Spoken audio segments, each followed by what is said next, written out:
Hi, I am Ishwar and I am one of the co-founders of PurplePond along with my friend and classmate Saravanan.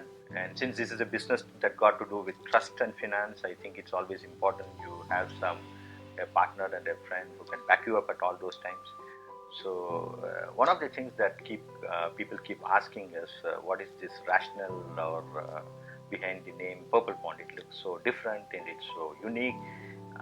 What was the thought process that went behind it? So to take you back through the history, so basically myself and Saravanan, we are classmates. We studied in a military school and we know each other from 1979. So that kind of gives you an idea of how old we are. And our goal was to touch 1 million lives to financial abundance. So but as we were going through this, we were also bouncing the idea with other classmates of mine. And there is one classmate of mine to whom this credit goes. His name is Ilango and he comes from an advertising background. And he's extremely attached to us, and then he felt that the name has to be something that represents us or which is a part of our life. We come from Tamil Nadu and from the rice bowl of Tamil Nadu, which is Tanjore district.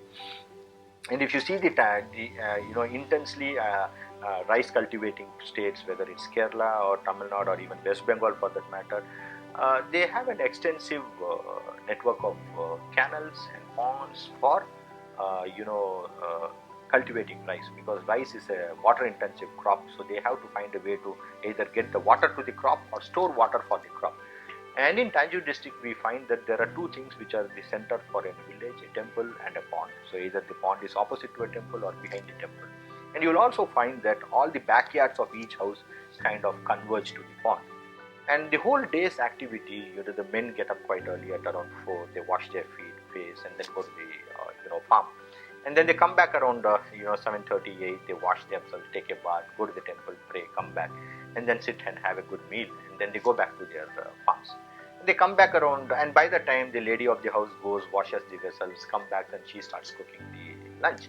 And then the man comes back and he has the lunch, takes a break, goes back to the farm. So this on and off, this keeps happening. And what you would notice is throughout the day, there is some activity that keeps happening in the pond. Either the men and women take bath, or they're washing vessels, or they're washing clothes, or the buffaloes and cows keep coming and having a bath. So it's kind of it's a central part of this whole village rural economy. And also what happens in the pond is fishes grow there because they keep these whole pond clean. And towards the end of the season, when water is pumped out, the fishes are harvested and sold. So it also becomes a source of economic activity.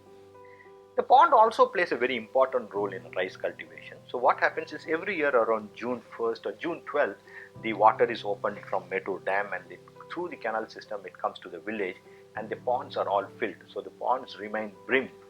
And by January, around Baisakhi, or what we call it as Pongal here, the harvesting is almost over, and then they have some small crop, and the next crop starts in June.